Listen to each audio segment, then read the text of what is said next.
이제 이 시간에 제가 강사님을 소개하겠습니다. 우리 강사님 이제 다른 프로필도 있겠지만 제가 뵈니까 아주 진실한 시민운동가이신 것 같고요. 또 저하고는 함께 충북 농민 기본소득 공동 대표로 같이 활동한 좋은 관계입니다. 제가 이렇게 같이 활동을 해보니까 얼마나 지식도 많으시고 또 아주 디테일하시고 또 치밀하게 모든 것들을 잘 준비하시는 굉장히 귀하신 분이고, 오늘 특별히 제가 우리 송상호 위원장님을 초청을 한 이유는 뭐냐면, 이분이 요즘 시대에 가장 귀한 일을 하고 있어요. 기후위기가 얼마나 심각한지 알 수가 없는데 우리 충북 기후위기 비상행동 공동 대표를 맡고 계십니다. 귀한 사역을 하고 있는데 여러분 박수 한번 쳐주시기 바랍니다. 자, 이 시간에 나오셔서 기후위기 시대와 교회의 실천적인 과제라고 하는 제목으로 약 한 1시간 가까이, 1시간 정도, 또 조금 오버되어 줄 수도 있습니다만은 큰 은혜의 시간이 되실 줄로 믿습니다.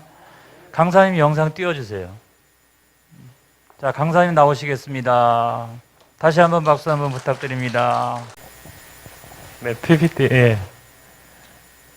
오늘은 제가 이제 기후 얘기할 건데 요즘은 많이들 얘기되고 있어가지고요.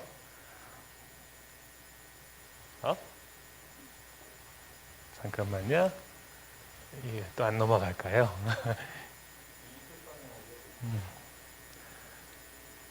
넘어가네요. 저 오른쪽에 그림이, 사진이 뭔지 아시겠어요? 빙글빙글 돌아가는데?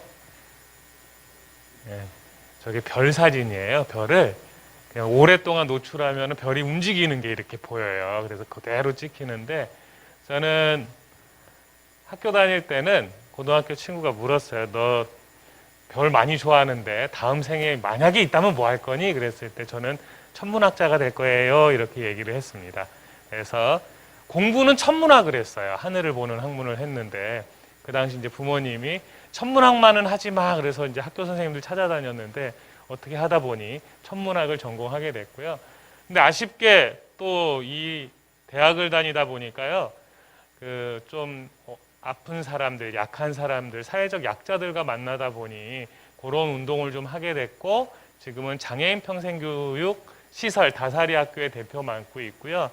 또 2년이 돼서 충북 기후위기 비상행동에서 일하고 있습니다. 송상호입니다.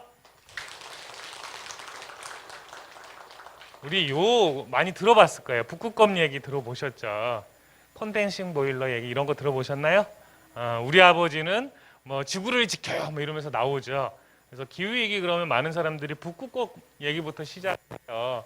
사실 북극곰도 힘들긴 합니다. 북극이 거의 다 사라지고 있거든요. 자, 그런데 저는 북극곰 얘기할 때가 아니다, 이 얘기를 드리려고 해요. 왜냐하면 북극곰 얘기하다 보면 오히려 우리가 할 얘기를 까먹게 돼요. 실은 제일 중요한 것은 이 기후위기는 동물, 식물, 생태계의 위기도 하지만 바로 우리의 위기예요. 인간의 위기고 인류의 위기라는 것을 우리가 알고 이제 시작을 해야 될 것 같습니다. 코로나, 요즘 마스크 안 쓰면 이상하죠? 저도 집에 나올 때 마스크를 안 쓰는 게 이제는 이상한 이런 시대가 됐어요. 자, 그런데 코로나 얘기하면 기후위기 하시는 분들이, 활동가들이 이렇게 얘기해요. 이거 시작이다. 이거를 이제 시작돼서 이제 알게 된 거다라고 얘기를 하죠. 저 코로나가 쉽게 얘기하면 코로나 바이러스라고 하는데 그냥 감기 바이러스예요. 원래는 감기, 우리 감기 뭐 몸에 들어와도 이틀이면 떨어지고 그랬던 감기 바이러스인데요. 얘가 갑자기 독을 갖게 됐어요. 그래서 위험해졌는데 왜 그랬냐 그랬더니 인간이 욕심이 많아가지고 땅을 계속 확장하다 보니까 자연이 살아야 될 공간까지 인간이 가게 됐죠. 그래서 요즘 말로 얘기하면 우리 거리두기 하죠. 사람들에게 하는데 요즘은 인간과 자연이 거리두기가 안 돼요. 그러다 보니 박쥐를 만나고 천상갑을 만나고 오리를 만나고 이렇게 되는데, 이 오리나 박쥐에 있던 바이러스가 인간한테 들어와요. 원래 바이러스는요, 숙주를 죽이면 안 돼요. 그러면 자기도 어떻게 돼요? 같이 죽는 거잖아요. 그래서 절대 죽이면 안 되는데, 원래 내가 오리 속에 살던 거고 내가 바이러스 바이러스가 박쥐에 살던 건데 인간에게 들어오다 보니까 그거를 계산을 못해요. 그러다 보니 코로나19라는 바이러스가 전 인류를 위협에 빠뜨리는 이런 일이 된 거죠. 그래서 우리가 이렇게 계속 자연을 침범하고 확장하다 보니까 자연이 위험한 게 아니라 이제 누가 위험해졌어요? 인간이 위험해졌다는 거예요. 그래서 여러 가지 징후들이 있는데요. 여기가 캐나다입니다. 캐나다는 미국 위에 있어요. 추운 나라예요. 한여름에 몇 도 정도 되는지 아세요? 캐나다가 혹시? 한번 맞춰보실까요? 한 몇 도 정도 될까요? 캐나다가? 한여름에, 평소에는. 여러분 상상하기 힘들어요. 여기는요, 에어컨이 없어요. 왜냐하면 여름이 아무리 더워도 20도 정도밖에 안 돼요, 원래는. 에어컨이 없는 나라예요. 그렇게 살아왔어요. 그런데 갑자기 올해 우리나라 겪었던 것보다 훨씬 더 더운 50도까지 올라가요. 하루에 69명씩 막 이렇게 사망하는 일이 발생해요. 왜? 에어컨이 없고요. 이런 더위를 경험해 본 적이 없어요, 이분들은. 근데 갑자기 이렇게 올라간 거죠. 캐나다만 그런 게 아니에요. 캐나다는 북쪽에 있으니까 제가 얘기한 거고, 미국도 50도까지 올라가고요. 소위 중동이라고 하는 지역, 이스라엘부터 해가지고 요 지역들이 막 50도씩 올라가 버립니다. 사람 살기가 이제 힘들게 됐죠. 자, 시베리아는 더 추운 동네예요. 북극 근처예요. 여기는 여름에도 막 겨울에는 막 3, 40도 내려가지만은 그래도 여름에는 조금 따뜻해져요. 최고 뭐 덥고 이럴 때가 한 18도 정도 되거든요. 근데 여기가 38도면 올해 우리나라 여름보다 더 더운 거예요. 문제는 여기가 이렇게 되면은 얼음이 녹아요, 북극에. 그리고 여기에 이제 툰드라라는 초원이 있는데 이렇게 너무 더우니까 숲에서 뭐가 발생하냐면은 산불이 발생해요. 자, 그러면 산불이 발생하면은 꺼야 되잖아요. 근데 워낙 넓으니까 끄기 힘들어요.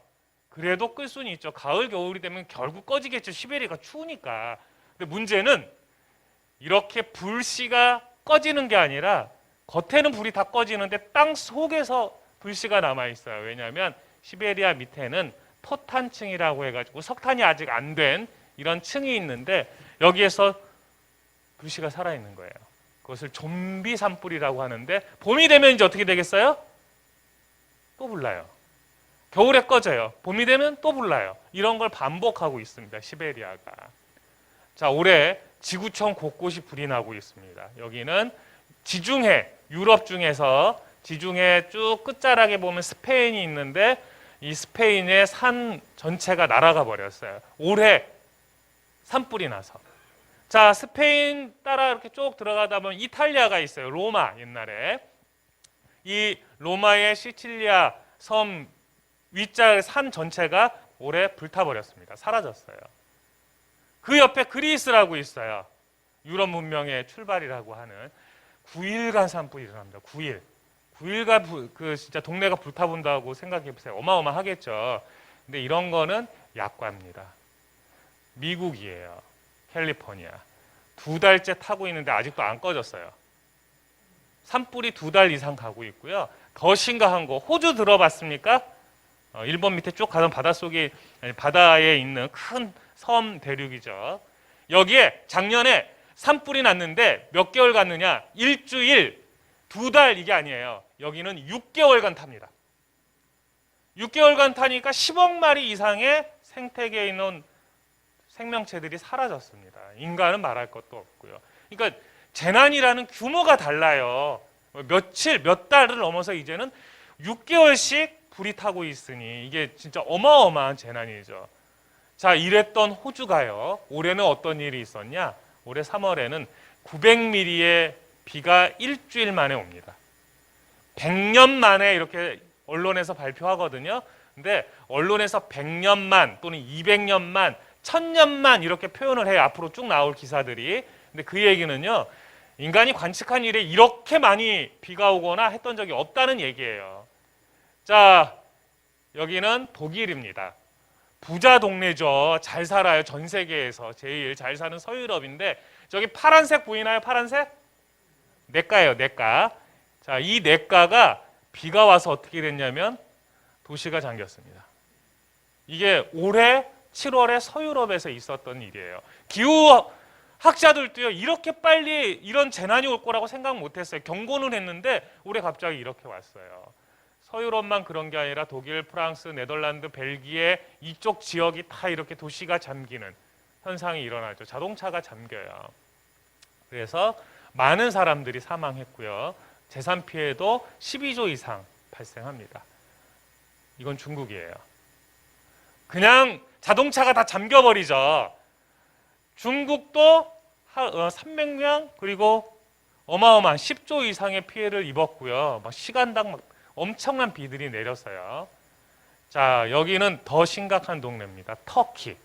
터키는 아까 호주가 일주일 동안 900mm 왔다고 했죠. 자, 터키는 이틀 만에 1000mm가 옵니다. 네, 도시가 그냥 잠기는 거예요. 이 정도면은. 그래서 터키가 어마어마한 요번에 피해를 입었습니다. 생지옥이라고 표현하죠. 자, 더운 나라가 있었고요. 산불이 있었고요. 폭우가 있었는데 이번에는 우리나라에선 태풍이라고 불리는데 미국에서는 허리케인이라고 해요. 이 허리케인이 큰 허리케인이 1년에 하나만 와도 미국 큰일 났다 이렇게 얘기하는 거예요. 재난 상황이다. 근데 작년에 허리케인이 30개가 발생해서 6개가 미국을 강타합니다. 자, 올해도 마찬가지인데 요거는 하도 허리케인이 왔다 갔다 하니까 미국 마이애미에 있는 건물 무너졌다는 얘기 들어봤어요?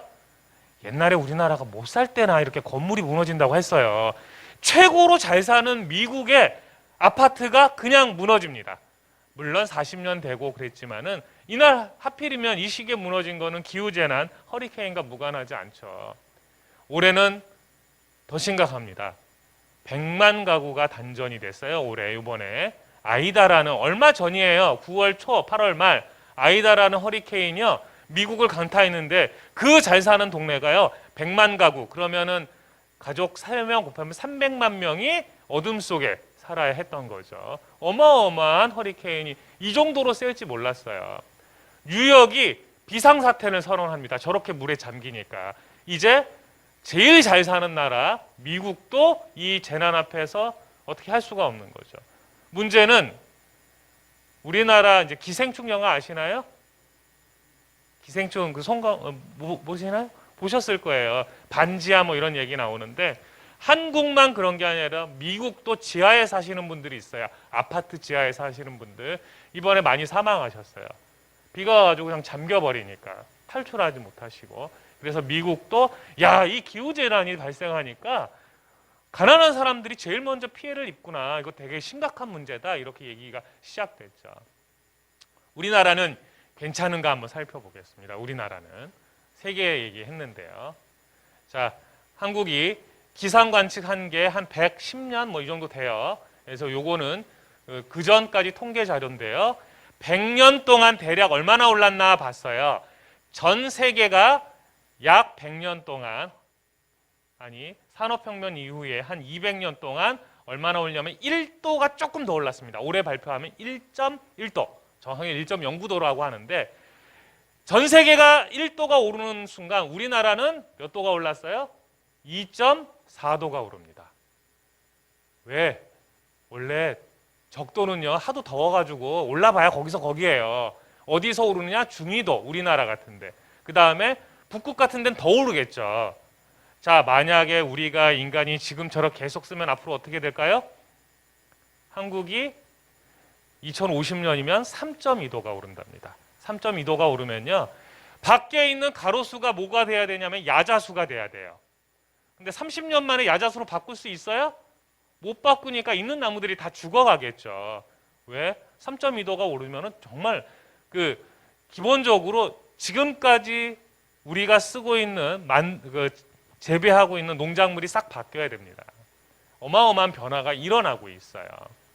특히 30년 동안 산업혁명 이후에 200년 동안 지구에 변화가 있었어요. 막 이산화탄소 쓰고 막 이것저것 사고 했으니까요. 근데 그 중에서 30년간 한 50%를 이산화탄소를 공기 중에 내보냈어요. 인류 역사에 있어서 단 30년. 이 30년이 어느 30년이냐? 바로 우리나라가 개발도상국에서 선진국이 된 30년이에요. 이제 우리나라 공식적으로 선진국이라고 합니다. 이 30년 동안 우리나라는 어마어마한 이산화탄소를 쓰게 되죠. 얼마나 썼는지는 좀 이따 보고요. 우리나라 2018년에 40도 올라온 적 기억하세요? 무려 30일 동안이나 40도 근처에 가갖고요. 정말 더워서 죽는 줄 알았습니다. 저도. 사무실 집 나오기 싫었죠. 자, 그랬는데 작년에는 혹시 기억하시나요? 장마가 며칠 있었냐면 54일 있었습니다. 여름 내내 장마였어요. 온 곳곳에서 비가 왔죠. 그랬더니 올해는 또 어땠어요? 올해 장마 혹시 기억하세요? 여름 장마? 우리나라 여름 장마 중부지방 며칠인지 아세요? 3일. 작년에 54일 했는데 올해는 3일이에요. 오히려 가을 장마가 더 길었어요. 얼마 전에 한 2주 왔죠. 비 2주 조금 더 왔는데 계속해서 우리나라도 온도가 서서히 오르는 게 아니라 이렇게 장마가 왔다가 뜨거워졌다가 때로는 태풍이 왔다가 이번에 지금 오는 태풍 잘못하면 큰 피해가 나올 수 있다고 얘기해요. 자, 올해 날씨의 특징을 한마디로 정리하면 우리나라는 게릴라 폭우라고 합니다. 특정 지역에만 비를 쫙 뿌리는 거예요. 그리고 다른 지역은 괜찮아요. 장마가 별로 짧았는데 특정 지역은 막 300씩 막 오고 그래서 우리나라도 심각한 피해를 입었습니다. 자, 제일 가까운 나라 북한. 이거 얼마 전 일입니다. 400mm가 왔어요. 400mm 정도 오면은 우리나라야 그래도 기술이 좀 있으니 물 잘 빼고 이럴 수 있는데 북한은 아무래도 우리나라보다는 경제적으로 어렵죠. 비가 저렇게 오면은 감당하기가 힘들어요. 자, 그런데 이게 바로 우리나라 근처에 있습니다. 지금 한국을 보니까 이산화탄소 아까 30년 동안 우리나라가 엄청 썼다고 그랬잖아요. 몇 등이에요? 지금 보니까 보이시나요? 4등이에요. 4등. 1인당 이산화탄소 소비량이 전 세계 호주가 빠졌는데 호주 합치면 5등이에요. 전 세계에서. 어마어마하게 쓰고 있는 거예요. 1인당. 인구 1인당. 자, 이번에는 잘 안 보이실 수 있는데 국가별로 이산화탄소 사용량이 얼마나 늘었나 봤더니요. 중국하고 인도는 이제 막 개발을 시작했어요. 그래서 이산화탄소를 많이 사용하기 시작해요. 막 약 60%씩, 50%씩 늘었습니다. 그런데 다른 나라들은 이제 줄이자 해갖고 다 줄이고 있거든요. 근데 선진국 중에서 OECD 국가 중에서 안 줄이고 늘어난 나라가 있어요. 유일하게. 어디? 한국 20%나 늘었습니다. 아이고 심각해요. 보니까 100년 동안 2배 이상 늘었고요. 더 심각한 것은 그 중에서도 가장 나쁘다는 석탄을 많이 쓰고 있어요. 우리나라 석탄이 요즘 나올까요? 요즘 연탄 같은 거 잘 안 쓰죠. 예전에는 산만 파면 석탄이 나왔는데 지금 땅속 깊이 들어가도 경제성이 없어요. 그런데 전 세계에서 석탄 사용량이 1인당 사용량이 5등. 미국, 일본보다도 더 써요. 우리나라가. 중국보다도. 1인당으로 따지면. 전체 사용량으로 따져도 5등. 5천만인 국가가요. 우리보다 인구가 훨씬 많은 국가보다 더 많이 쓰고 있어요. 석탄을 어마어마하게 떼고 있다. 우리나라가.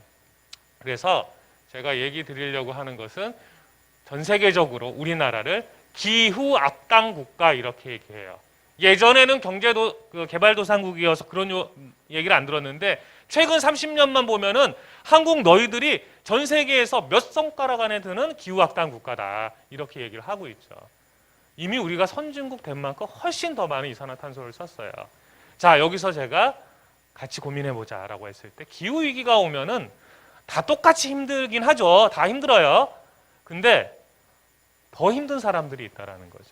누구냐면은 노인분들, 여성들, 특히 아이들, 장애인분들 이런 분들 더 힘들어요. 그리고 야외 노동자분들이 있어요. 자, 이분 지금 어디 앞에 서 계시는지 알겠어요? 못 들어가고 서 있어요. 작년에 노인 어르신들이 여기가 복지관이에요. 복지관은 점심을 줘요. 자, 그런데 점심을 못 먹게 딱 문을 걸어 잠궜죠. 왜? 코로나 기후재난 때문에. 밥을 못 드셨어요. 한동안. 이런 분들이. 물론 이후에는 도시락으로 바꿨어요. 그래서 이제는 좀 하고 있는데 기후재난이 발생하면 제일 먼저 피해는 바로 이분들이 입죠. 또 하나. 청도 대남병원이라고 혹시 기억하시는 분 있을까요? 대남병원. 여기가 쉽게 얘기하면 정신병원. 정신장애인분들이 거주하는 곳이에요. 함께 살아가는 곳이에요. 이름은 병원인데. 자, 코로나가 딱 발생하니까 여기에 있는 사람 밖으로 절대 나오지 마. 의사들, 간호사들, 정신장애인들 다 여기서 그냥 살아. 코호트 격리라고 해요. 코호트 격리를 합니다. 물론 이거 해야 하는 이유도 있긴 해요. 예전에 메르스 아시죠? 코로나 전에. 메르스 바이러스 때 그런 거 안에서 큰일 나가지고 병원에서 환자가 발생하면 다 같이 거기서 치료해 이런 거였는데 아까 여기 제가 어디라고 그랬죠? 정신병원, 정신장애인들 하는 거주시설. 여기에 호흡기 질환을 치료하는 시설이 있을까요? 없죠. 호흡기 이거 다 하면은 이거 꼽고 이런 거 시설이 있어야 되는데 없어요. 자, 그런데 여기서 있으래요. 그러니까 사람이 치료를 받아요, 못 받아요? 못 받죠. 정신장애인 분들 치료 못 받고 여기서 많이 죽었습니다. 제가 그때 개탄을 했거든요. 빨리 옮겨야 된다. 호흡기 병동으로 옮겨야 된다 이거. 근데 안 옮기더라고요. 초창기에. 나중에는 드디어 환자가 발생해서 위급해지면 다른 병원으로 이송을 했어요. 그래서 살았어요. 그나마.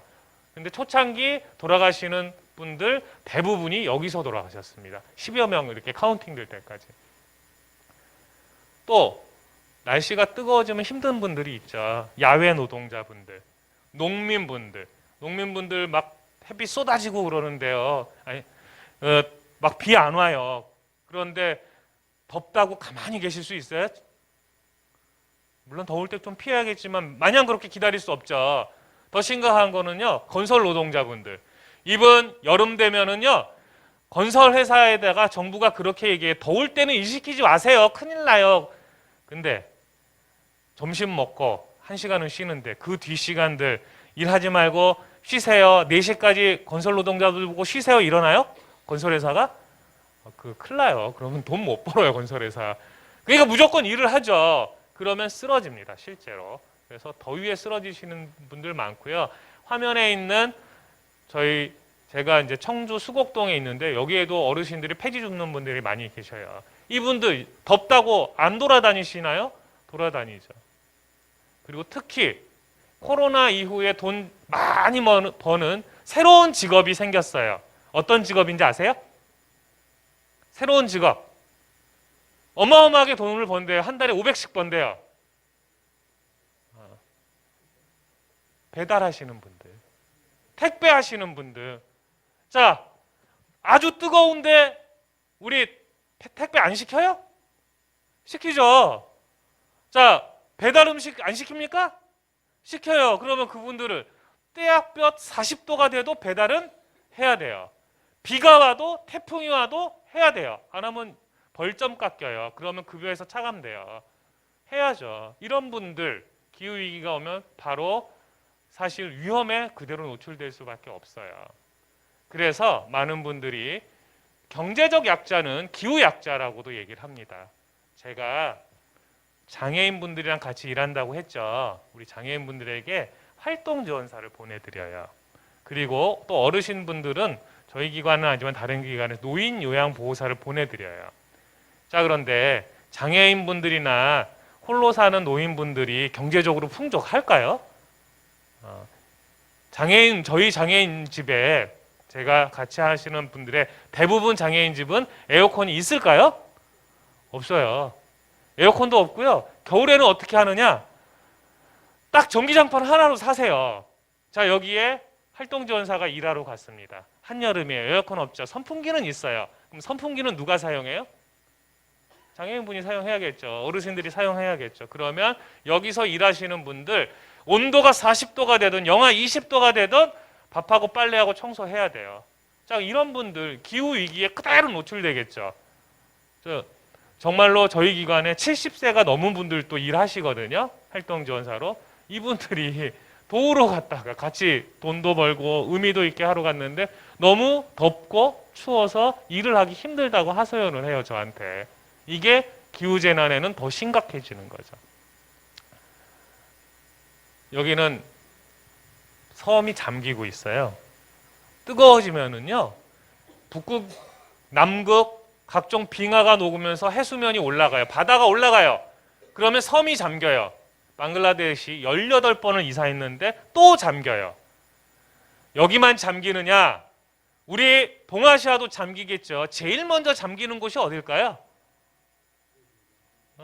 우리 동아시아에서 일본, 도쿄부터 다 잠기기 시작합니다. 중국 안 괜찮아요. 중국에 제일 잘 나가는 상하이라든지 광저우 이런 데 잠기기 시작합니다. 우리나라는요. 우리나라 부산 잠기기 시작해요. 울산 잠겨요. 인천 잠기기 시작합니다. 물론 다 잠기는 게 아니라 서서히 잠기겠죠. 여기 인구가 다 100만 도시예요. 100만 도시에 사는 인구가 다 물에 잠겨요. 다는 아니어도 조금씩 잠겨요. 그럼 이분들 갈 데가 없죠. 강제로 이사해야 됩니다. 갈 데가 없죠. 이런 사람들을 우리는 난민이라고 하는데 이 난민들이 앞으로 어마어마하게 발생할 거고요. 한 해 평균 2천만 명씩 난민이 있습니다. 우리 요 가까운 지역에도 이번에 아프가니스탄에서 난민이 오셨죠. 이게 왜 그러냐면 그쪽이 살 수 없는 동네예요. 요즘 하도 더워져서 작물이 잘 안 자라요. 그러니 맨날 먹을 게 부족해지니 사람들이 전쟁하고 싸우고 정치하고 이런 일들을 하겠죠. 자, 근데 시간은 많이 남지 않았어요. 여기 탄소시계라고 하는데 6년 5개월이라고 하는데 다행히 전 세계적으로 노력을 해가지고 그게 반영이 돼서 지금은 7년 정도 남았다고 해요. 왜 7년이냐라고 했을 때 일단 이산화탄소가 막 올라가고 있습니다. 예전 공룡 직전에 바다가 합쳐지면 육지가 합쳐지면서 많은 생물들이 죽었는데 그때보다도 10배 빨리 뜨거워지고 있다고 해요. 이산화탄소가 많아져서 산업화 이전보다 100배 빨리 하고 있고요. 심각한 것은 사실 몇 년 동안 이게 제일 심각하게 발생한 거예요? 단 30년. 우리나라로 얘기하면 90년대부터 엄청나게 쓴 거예요. 전 세계가. 한국부터. 그래서 UN 기후변화와 관련된 당사국 총회라는 게 있어요. 줄여서 영어로는 카비라고 하는데 그 전까지는 아무리 노력을 해도요. 국제협약을 맺어도요. 에이 뭐 선진국들 그래 우리는 그냥 팍팍 쓸 거야 이러고 쓰고 살았어요. 근데 2015년이 되니까 이러면 안 되겠다. 드디어 실효적인 협약이 만들어지는데 2015년 파리에서 만나서 야 이렇게 살면 우리 다 죽게 생겼어. 그전에는 기후위기가 와요. 학자들이 얘기하면 에이 거짓말이야 그거. 과학적이지 않아. 아무도 믿지 않아. 뭐 이렇게 얘기했는데 이제 발등에 불이 떨어진 걸 2015년에 국제사회가 확인을 합니다. 그래서 몇 도로 잡아야 될까라고 했을 때 지금까지 1도 가까이 올랐으니 2도까지로만 잡자라고 했더니 학자분들이 2도 그거 큰일 나요. 2도 하려고 그랬더니 훨씬 넘어갑니다. 그래서 몇 도로 잡아야 되느냐? 1.5도로 잡아야 된다. 이 이상 올라가면 큰일 나요. 이렇게 얘기를 하죠. 지금까지 몇 도가 올랐다고요? 산업혁명 이후에? 아까 제가 몇 도 올랐다고 그랬죠? 1도. 1도. 앞으로 0.5도가 더 이상 오르면 큰일 나요예요. 0.5도. 앞으로 0.5도 이상 오르지 않게 하자라고 했고요. 그러려면 이 표 보면 검정색 있죠? 위에. 이대로 가면 그냥 다 망해요라는 겁니다. 자, 초창기 빨간색으로 가도 이래도 위험한데 안 위험하려면 어떤 색으로 가야 돼요? 맨 밑에 있는 거 연두색, 녹색 요 계열로 가야 돼. 1.5도로 향해 가려면 많이 줄여야 되겠죠. 급격히 줄여야 돼요. 늦으면 늦을수록 더 급격히 줄여야 됩니다. 이번에는 그 UN 기후 변화와 관련된 정부 간 협의체라고 있어요. 여기서 1.5도 특별 보고서라는 것을 한국 인천에서 2018년에 발표를 해요. 내용은 딱 이렇습니다. 자, 이산화탄소 배출량을 2050년까지는 탄소 중립, 넷제로를 해야 된다. 다른 말로 얘기하면 2050년까지는 우리가 발생하는 이산화탄소 양과 흡수하는 이산화탄소 양이 어떻게 돼야 된다? 똑같이 돼야 된다. 그런 문제 없어. 자, 그러려면 중간 단계가 필요하겠죠. 언제? 2030년 중간 단계까지는 얼마를 줄여야 된다고 했어요, 지금? 45%. 45%를 줄여야 된다고 했어요. 급격하게 10년 안에 이걸 줄여야 되는 거였죠. 자, 화석연료 사용하지 말고 원자력도 사용하지 말고 줄이자라고 보고서가 발표를 했습니다. 탄소 예산이라고 해요, 이거를. 이게 어려운 말 같지만 쉬운 말이에요. 공기 중에 우리가 발생한 이산화탄소를 포용할 수 있는 한계가 있어요. 그거 넘어가면은 어떻게 되느냐? 1.5도 넘어가는 거예요. 그게 얼마냐라고 했을 때 4,200억 톤이 2018년 기준으로 있었는데 전 세계가 420억 톤씩 막 써요. 몇 년 남았어요? 계산해 보니까 4,200억 톤이 나왔는데 인간이 420억 톤씩 쓰면 딱 10년 남았죠. 언제? 2018년에. 자, 그러면 지금은 21년이니까 대략 7년 정도밖에 남지 않은 거예요. 문제는 우리나라는 더 심각해요. 인구 대비로 나눠 봤어요. 우리나라가 발생을 26.8억 톤, 27억 톤 이상 하면 안 돼요. 우리나라는. 그럼 이제 민폐 국가 되는 거예요. 자, 그런데 우리나라 1년에 몇 억 톤씩 나와요? 7억 톤. 몇 년이면 다 써요? 4년. 그러면 18년에서 4년 더하면 22년이면 다 써요. 22년 이후에는요, 우리나라는 욕을 먹어도 어쩔 수 없는 기후 악당 국가가 되는 거예요. 그러니까 급격히 줄여야 되는데 오히려 못 줄이고 있죠. 요번에 올해 6차 최신 보고서가 나옵니다. 2050년이 되면 1.5도가 될 거야 라고 예상했어요. 근데 언제로 바뀌었어요, 이제? 2040년이 되면 1.5도가 된대요. 큰일 났어요. 그래서 사람들이 여러 가지 시나리오가 있는데 그중에서 최저 배출 시나리오, 즉 2010년까지 50% 정도 줄여야 겨우 2050년에 1.5도가 살짝 넘었다가 2100년이 되면 1.5도로 안정화될 거야. 아직 기회는 있어죠. 아직 기회는 있어. 2030년까지 그러면 몇 프로 줄여야 돼요? 절반 정도 줄여야 됩니다. 우리가 쓰는 탄소를. 대략 1.5도와 2.0도의 차이들을 뭐 이렇게 비교해서 설명했는데요. 간단한 거 두 개만 볼게요. 산호 아까 나왔죠. 바닷속에. 이 산호가 1.5도가 올라가면은 그래도 10%에서 30%가 살 수 있어요.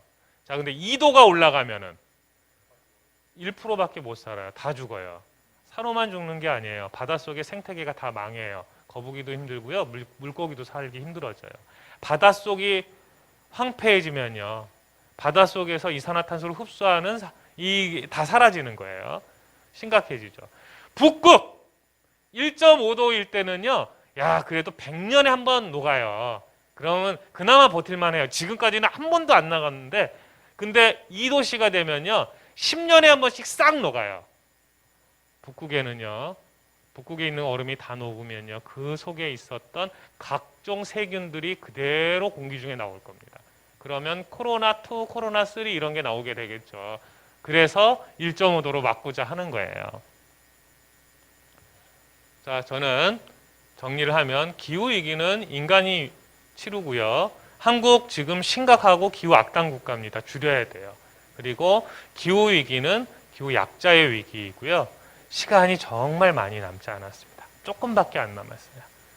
자, 그러면은 이 재난을 이제 어떻게 해야 되겠어요? 극복해야 되죠. 예전처럼 조금 변해 이래 갖고는 안 돼요.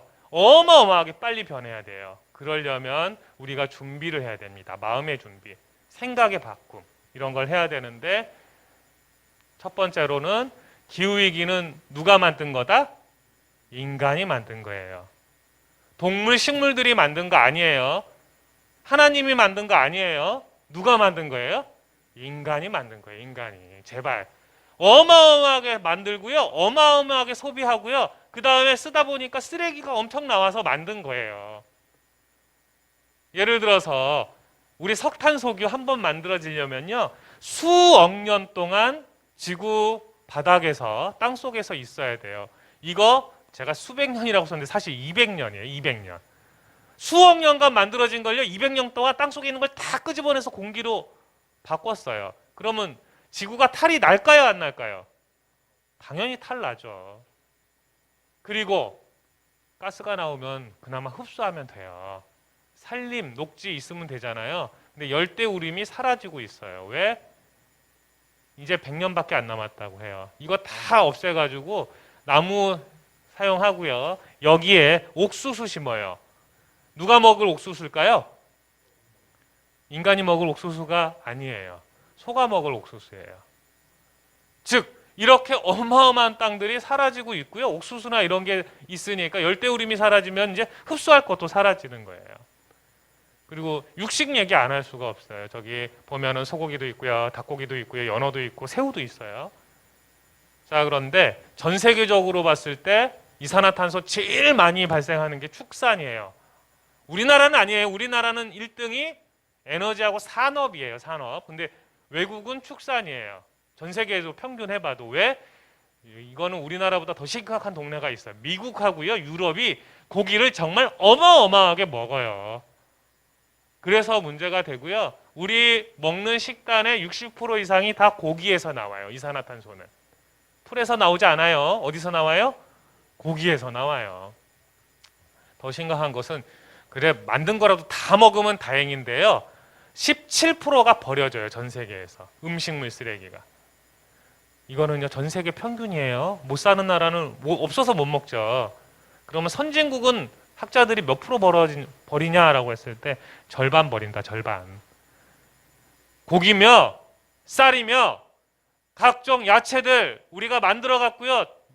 다 먹는 게 아니라 절반만 먹고 다 쓰레기로 간다는 거예요. 사실 여러분 집에 가면은 도시 특히 그러거든요. 냉장고에 잔뜩 쌓아놨는데요. 나중엔 다 버리게 돼요. 이게 통계적으로도 나와 있는 거죠. 다음 핸드폰 혹시 여러분 핸드폰 몇 년 써요? 2년 정도 쓰면 평균이죠. 젊은 친구들은 1년, 조금 그 아껴 쓰는 분들은 3년, 4년 쓰는데요. 이상하게 핸드폰은 2년만 쓰면 고장이 나기 시작해요. 배터리가 잘 안 돼요. 심지어는 요즘 배터리도 못 바꿔요. 여기 이제 TV 새로 바꾸셨죠? 이상하게 5년 이상, 3년 정도 되면 AS 받아야 되고요. 5년 정도 되면 부품이 안 나와요. 7년이 넘으면 고장 나면은 그냥 새로 사시라고 해요. 부품만 있으면 더 쓸 수 있는데 이상하죠. 이것을 끊임없이 우리가 새로운 상품 쓰세요라고 기업이 만든 거예요. 우리가 만든 게 아니에요. 누가 만들었어요? 기업이 만든 거예요. 그래서 저는 기후위기 인간이 만든 거니까 인간이 해결해야 된다라고 생각을 하고 있죠. 두 번째로는 생각을 바꿔야 되고 첫 번째 인간이 만든 거예요. 두 번째 공동의 차별화된 원칙. 아유 좀 어려운 건데요. 즉 많이 쓴 사람이 책임져라 이 얘기입니다. 이 그래프 보면요. 왼쪽에 보면은 전 세계에서요. 제일 부자 10%가요. 소득의 몇 프로를 가져가냐면은 50%를 가져가요. 자, 그런데 전 세계 부자 10%가요. 이산화탄소도 몇 프로 써요? 50% 써요. 즉, 돈이 많을 버는 사람들이 이산화탄소도 많이 쓰고 있더라. 이게 통계로 잡힌 거예요. 우리나라로 보면요. 전력, 산업, 수성 이렇게 쓰이는데요. 보니까 그 중에서도 어디서 많이 쓰이느냐? 철강. 철강하면서 전기 에너지도 많이 쓰지만요. 녹이려고. 석탄을 어마어마하게 쓰고 있어요. 누가 많이 쓰느냐 또 보니까요. 산업 제일 많이 쓰고요. 가게는 조금밖에 안 써요. 우리들은 별로 안 써요. 누가 써요? 기업이 써요. 그 중에서도 포스코, 현대제철, 삼성전자, LG화학 이런 데가 많이 쓰고 있어요. 이산화탄소. 그럼 누가 책임져야겠어요? 기업들이 책임져야죠. 지역별로 보니까 1등이 어디예요? 경기도죠. 그리고 이렇게 쭉 나가는데 이상하잖아요. 아니 왜 서울은 순위가 저렇게 낮을까요? 서울에는 색깔이 보니까 맨 밑에 색이 없죠. 이 서울만 특이하게. 공장을 다 다른 도시로 보내서 그래요. 그리고 발전소도 다 다른 도시로 보내요. 석탄 발전 충남에 있고요. 원자력 발전 어디에 있어요? 울산에 있어요. 만약에 서울에 원자력 발전 짓는다 그러면 서울 어떻게 될까요? 난리 나겠죠. 우리 동네 무슨 원자력 발전 다 다른 도시에 있습니다. 심지어 쓰레기장도 다른 도시에 있어요. 쓰레기장 전국 쓰레기장의 10%가 청주에 있습니다. 폐기물 처리장 10% 어마어마하죠. 청주는 이제 쓰레기장 문제가 생기죠. 그래서 이런 식으로 다른 데로 옮겨서 그런 거지 책임은 대도시일수록 많다라는 거죠. 그래서 이런 거예요. 북반구에 잘 사는 국가가 책임 많이 져야 돼요. 돈 많이 버는 사람들이 책임 많이 져야 돼요. 대기업이 우리보다 책임 많이 져야 돼요. 그리고 대도시가 농촌보다 많이 책임져야 되죠. 당연히. 그리고 기성세대. 여러분 다 30년간 우리나라 막 성장할 때 같이 사셨죠? 혜택 우리가 봤어요. 우리 손녀들, 자식들 이제 이렇게 못 살아요. 절대로 지금처럼 이산화탄소 못 써요. 이제는. 그렇게 됐다면 큰일 나요. 우리가 기성세대가 미래세대보다 아이들보다 훨씬 많은 책임을 져야 된다. 그리고 정의로운 전환을 얘기합니다. 뭐냐면은 이거 좀 어려운 말이죠. 이게 그래서 뭐라는 얘기야? 라고 하면 쉽게 얘기하면은요. 전환 비용을 누가 대야 된다? 국가가 되세요. 기업이 되세요. 우리도 될게요. 근데 맨날 우리만 되라고 해요. 기업은 혜택 주고 이러지 말자는 거죠. 기업에 혜택 주지 말고 책임을 지게 하자. 그리고 기후 취약계층들, 장애인들, 노인들, 그리고 농민들 이런 분들에게 더 많은 혜택을 줘야 된다. 피해를 최소화해야 된다. 그리고 탈탄소 전환 과정이라고 하는데요. 예를 들어서 석탄 발전소 망하면은 이 사람들 어디로 가야겠어요? 일자리 줘야 되겠죠. 그다음에 지역에 갑자기 태양광 발전소 쫙 짓는데요. 그러면 농사 못 짓고 그럴 거 아니에요. 그러면 그 사람들한테 혜택을 줘야겠죠. 농사 짓지 말라 그래요? 그럴 수는 없는 거잖아요. 이런 일들을 하자라는 거고요. 그래서 기후위기 당사자 그리고 지역사회가 이 문제에 주도적으로 참여할 수 있게 하자. 이런 것들이 정의로운 녹색 전환이라고 합니다. 그리고 제발 이제 요거 좀 얘기하고 싶은데요. 제발 무한한 것은 이제 없습니다. 화석연료 유한하고요. 숯과녹지 유한하고요. 생명체도 유한하고요. 태양도 유한합니다. 태양광 발전이. 이게 뭔 소리냐? 태양은 계속 비치고 있지만요. 문제는 발전소 만들려면은요. 반도체가 있어야 돼요. 반도체를 만들려면은 희귀 원소가 있어야 돼요. 히토류 들어보셨어요? 들어보신 분도 있을 거예요. 이런 게 무한하지 않아요. 이제 없어질 거예요. 나중에는 태양광 발전을 짓고 싶어도 못 져요. 왜? 히토류가 없어서. 따라서 지구는 유한하기 때문에 이제 무작정 사용한다고 되는 게 아니죠. 이제는 무한 성장 포기해야 됩니다.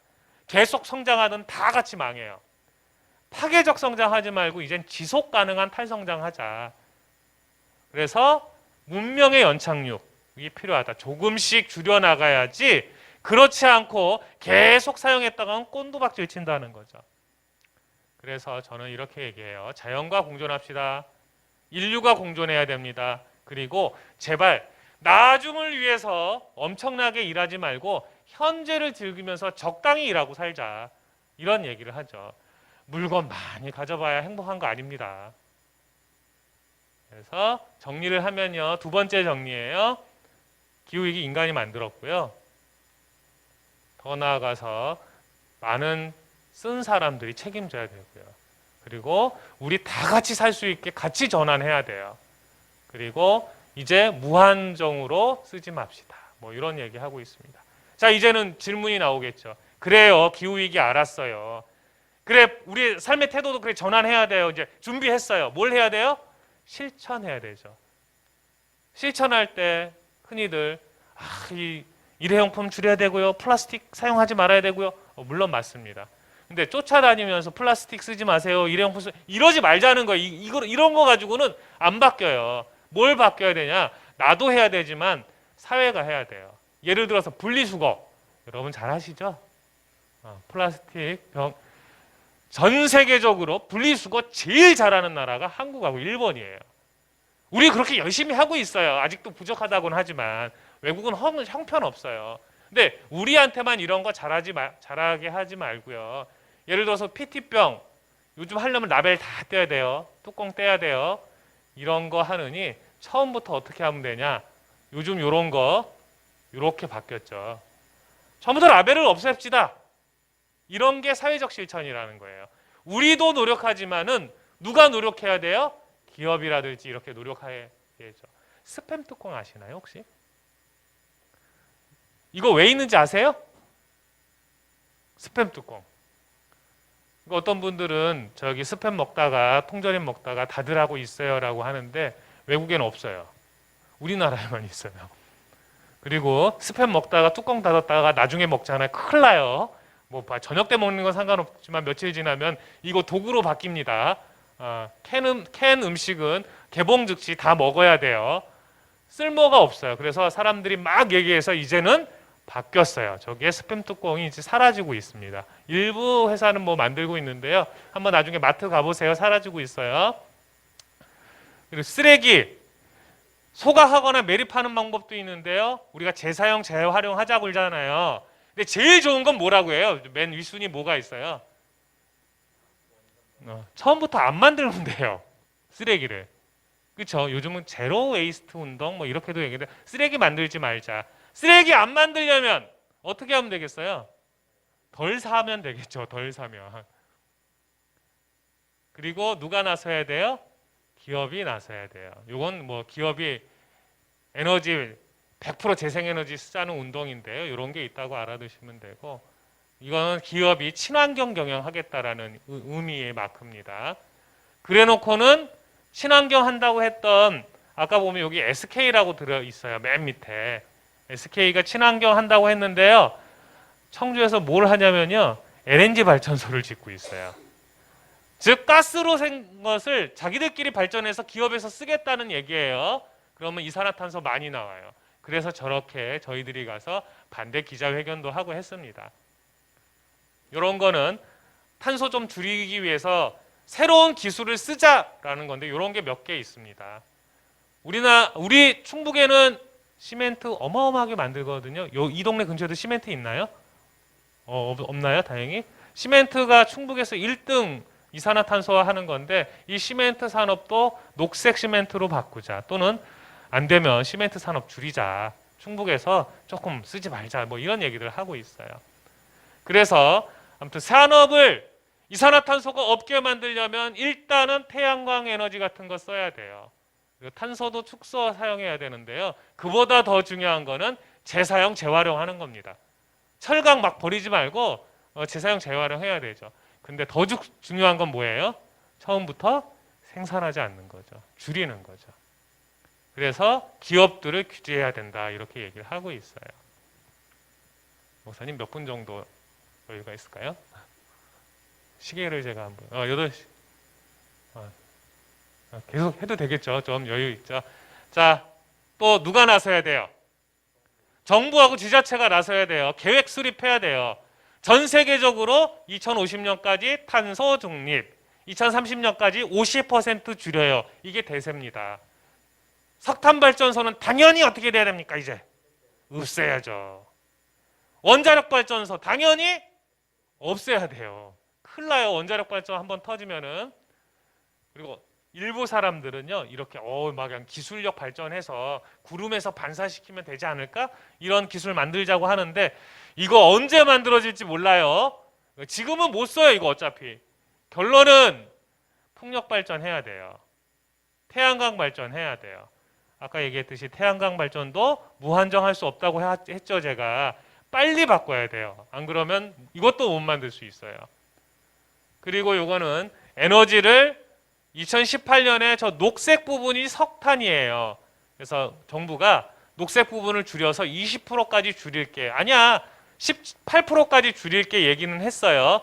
근데 심각한 건요. 이 퍼센트는 절반으로 줄었는데 색깔 두께가 많이 안 바뀌었죠. 왜? 2018년만큼 에너지를 써야 되는데 더 쓰겠대요, 정부가. 2020년에는 더 쓰고 21년에는 더 쓸 거야. 자, 저렇게 더 쓰면 아까 제가 얘기 드렸죠. 인간의 문명이 망할 수도 있습니다. 자동차는 무슨 자동차 쓰자고 해요? 전기 자동차. 근데 전기 자동차도 만능이 아니에요. 결국 전기는 뭘로 만들어야 돼요? 석탄, 석유, 태양광 뭐 이런 걸로 하는데 석탄, 석유로 만들어봐야 아무런 의미가 없어요. 물론 전기 자동차를 전환하는 것도 중요합니다. 그래서 좀 더 과감한 시도도 있어요. 시내에 있는 주차장을 싹 없애버려요. 실제 파리 시장님이 그렇게 했어요. 파리에서는 만약에 우리나라 같으면 저 사람 절대 당선 안 되죠. 근데 당선되셨어요. 파리 주차장 싹 없애버렸어요. 그러면 어떻게 다니라는 거예요? 자동차 못 가죠. 주차장 없으니까. 어떻게 다니면 될까요? 자전거 타고 버스 타고 다니란 얘기죠. 주차장이 없다는 얘기는. 또 건물도 바꿔야 돼요. 건물이 리모델링 하는 걸 그린자를 붙였어요. 쉽게 얘기하면은요, 단열 강화해서 그 여름에는 좀 시원하고 겨울에는 따뜻하게 해야 된다. 요거 그린 리모델링이라고 하고요. 더 나아가서 제로 에너지 건물, 쓰는 전기와 만들어지는 전기가 같으면은 어떻게 돼요? 빵이죠, 빵. 쓰는 만큼 만들면 돼요. 뭘로? 태양광으로 또는 지열로. 이것이 제로 에너지 건물이에요. 모든 건물 이렇게 바꿔야 된다고 이야기를 하고 있죠. 아까 얘기했던 소방국기면 전 세계 약 10몇 프로가 이산화탄소가 발생합니다. 공장식 축산이라고 해요. 옛날에는 저 고기 그렇게 자주 안 먹었던 것 같아요. 한 달에 한 번 먹었어요, 솔직히. 저희 집만 그랬나요? 다들 그러셨죠. 근데 요즘은 하루라도 고기가 없으면 살 수가 없어요. 왜? 공장식 축산이 돼서 그래요. 소, 돼지, 닭 다 가둬놓고 키우잖아요. 달걀 다 가둬놓고 키우는 닭에서 나와요. 자, 이것이 근데 지구를 어떻게 보면 좀 먹고 있어요. 그래서 요즘은 이렇게 얘기합니다. 다품종 소량 생산하고 로컬 푸드 하자. 고기고 야채고 다 서울로 갔다가 다시 청주로 오게 하는 이런 거 하지 말고 적게 생산하더라도 직거래하고 낭비되지 않는 삶을 살자. 이게 다품종 소량 생산 로컬 푸드라고 하죠. 저는 우리 농촌도 이제 이렇게 다 바뀌어야 된다고 조금 소망해 봅니다. 자, 그런데 축산 줄여요. 다품종 하지 말아요. 그러면 소득이 줄 수 있잖아요. 우리 보고 어떻게 살라고. 그래서 뭘 줘야 돼요? 농민 기본소득 줘야 되는 겁니다. 왜? 사회가 아까 어떻게 해야 된다고 그래서 같이 책임지는 거죠. 누가 제일 책임이 많아요? 기업과 국가. 그러면 국가에서 우리한테 뭘 줘야 돼요? 기본소득을 줘야죠. 이렇게 해서 무한 성장, 생산하지 말고 적게 생산하고 알뜰하게 쓰고 이런 걸로 가야 됩니다. 그리고 산림도 보호해야 되고요. 녹지도 많이 만들어야 되고요. 제일 중요한 건 국가의 역할은 이겁니다. 그런데 아까 얘기했던 거 다 중요해요. 재생에너지로 바꾸는 거 중요하고요. 산업 바꾸는 것도 중요하고요. 먹거리 바꾸는 것도 중요한데 제일 중요한 것은 목표를 수립하는 거예요. 국가가 어떻게? 영국 보세요. 60% 정도 줄이겠대요. 언제까지? 2030년까지. 미국, 유럽, 스위스 다 줄이겠대요. 제일 우리나라 빼고 못 줄이는 나라 어디예요? 일본. 여기도 문제 심각해요. 40%밖에 못 줄이겠다. 권고하는 45% 이상입니다. 자, 그런데 우리나라 몇 프로예요? 18%. 이거는 이제 기준점이 다 다른 거를 2010년 기준으로 바꿨을 때 얘기입니다. 우리나라가 2018년 기준으로 35% 줄인다 그러는데 2010년 기준으로 딱 했더니 18%. 이게 언제 얘기한 거냐면요. 올해 4월에 전 세계 대표들이 화상회의하면서 우리나라 이렇게 다 줄일 거야 발표했는데요. 우리 문재인 대통령께서는 발표를 못하고 이거 예전에 얘기한 18%보다는 더 줄일게요만 했어요. 심각한 겁니다. 한국이 이산화탄소 이렇게 많이 내다가는요. 수출도 안 돼요 이제. 아까 기업들 다 재생에너지 100% 쓰자고 약속했다고 그랬죠. 이 기업들이 서로 약속을 하고 국가들이 약속을 해서요. 우리나라처럼 저랬다가는 수출도 안 돼요 이제. 세금을 팍팍 매깁니다. 그래서 사람들이 이건 청소년들 중심으로 나온 건데요. 시위를 하죠. 그리고 시위를 하려고 했더니 코로나 때문에 또 못해요. 그러니까 나는 못 가더라도 뭘 보냈어요? 신발을 보내자. 신발 시위도 합니다. 그리고 충청북도 앞에서 도도 좀 계획 수립합시다. 2030년까지 목표를 설정해야 모든 산업, 에너지 이런 게 다 거기에 맞춰서 가죠. 그래서 목표 설정합시다. 이렇게 하고 있고요. 그래서 일상적 실천을 해야 되는데요. 꼭 일상적 실천이 나만 잘해 이거는 안 된다고 그랬어요. 같이 잘해 이겁니다. 사회적 실천이 돼야 된다. 기업이 나서야 되고 국가가 나서게 했으면 좋겠습니다. 그래서 이제 마지막으로 그럼 교회는 어떻게 해야 될까? 이 얘기가 되겠죠. 우리가 이제 같이 해야 될 거 쭉 얘기했는데 그래서 교회는 어떻게 얘기할까? 요거는 그 그린 엑소더스라고 기독교 환경운동 연대에서 기후위기에 대응하자라고 책을 만든 거예요. 지금 종교계가 가장 열심히 하고 있어요. 불교, 천주교, 기독교들이 다 모여서요. 야, 이제 큰일이야. 종교계가 나서야 돼라고 하는데 교회도 열심히 하고 있습니다. 이건 교계 뉴스라고 하더라고요. 비상행동이 출범했어요. 기독교 비상행동. 어떻게? 교회가 앞장서야 된다. 한국에서 교인들이 정말 많죠. 기독교인들이 많습니다. 이 기독교가 앞장서지 않으면은 이거 못한다. 그러니 교회가 앞장서자라고 이렇게 이제 이 이야기를 시작했죠. 요거는 우리 녹색교회 맞죠, 목사님? 예. 녹색교육 교회들이 모여서 비상행동 만들었어요. 3가지 강령을 얘기합니다. 회개합시다라고 얘기했어요. 첫 번째로는 욕망, 그 다음에 이런 삶과 관련돼서 첫 번째로는 이런 얘기를 합니다. 두 번째로는 뭘 얘기하냐면요. 실천합시다. 불필요한 소비 그리고 과다한 소유를 줄이자. 제가 아까 얘기 드렸잖아요. 핸드폰 꼭 2년 만에 한 번씩 바꾸거나 3년 만에 한 번씩 바꾸죠. 이런 것들 줄이는 것부터 핸드폰 한 대 주는데 어마어마한 이산화탄소가 줄어나옵니다. 그리고요. 알립시다. 아는 걸로는 안 돼요. 주변에 얘기해야 돼요. 자꾸 전파해야 됩니다. 말을 해야 돼요. 그렇지 않고는 기후위기 그럴 수 있어 이렇게 얘기했다가는요. 정말 위기에 빠집니다. 사람들과 이 이야기를 나눠야 합니다. 그래서 여기 계신 분들이 나서야 돼요. 여기 우리 성도님들이 그냥 오늘 강의 듣고 제 강의 듣고 그랬어가 아니라 저거 좀 심각하네. 우리 좀 뭐라도 해야 되지 않을까? 작은 실천도 중요하고요. 혹시 축산업계에 있는 분들이라면 고민 한번 해보셨으면 좋겠고요. 농사는 또 어떻게 돼야 되는지 이런 것도 고민했으면 좋겠고요. 우리 자식들, 아이들, 우리의 삶의 방식을 어떻게 바꿀지도 고민해야 될 것 같습니다. 요거는 기독교 행동에서 많이 준비들 하고 있는데요. 기후위기와 함께 이제 많은 생명체들이 같이 살아야 된다라고 얘기를 하고 있습니다. 인간만 살고 있어요, 이제는. 이 세상에 많은 동식물이 있었는데 이제 인간만 살고 생명체들이 죽어요. 그러다 보니 이제 누구도 죽어요? 인간도 죽어요. 그래서 기후위기 시대에 다양한 생명과 함께 살아가는 것, 이런 논의들을 시작하고 있고요. 또 초록 발자국해서 여기에선 7가지 방안을 제시합니다. 생명경제, 녹색 서재, 그린 에너지, 녹색 교통, 기후 미식, 슬로우 패션, 미니멀 라이프 쪽 적게 소유하고 적게 쓰자. 그래서 아까 기후 미식이라고 했잖아요. 맛있는 미식인데 뭐냐면 이런 것과 연결되죠. 제발 일주일에 한 번 정도는 고기를 안 먹읍시다. 이거는 예전에는 한 달에 한 번만 먹었습니다. 근데 요즘은 이제 바뀌어가지고 일주일에 한 번만 안 먹읍시다. 자, 일주일에 한 번만 안 먹으면요. 이건 영국에서 만든 기준인데요. 차 500만 대가 그냥 멈춰도 돼요. 그 정도로 많이. 물 부족 해결됩니다. 온실가스 문제 해결돼요. 제가 아까 살짝 얘기 드렸던 것 같은데요. 인간이 농작물을 경작하잖아요.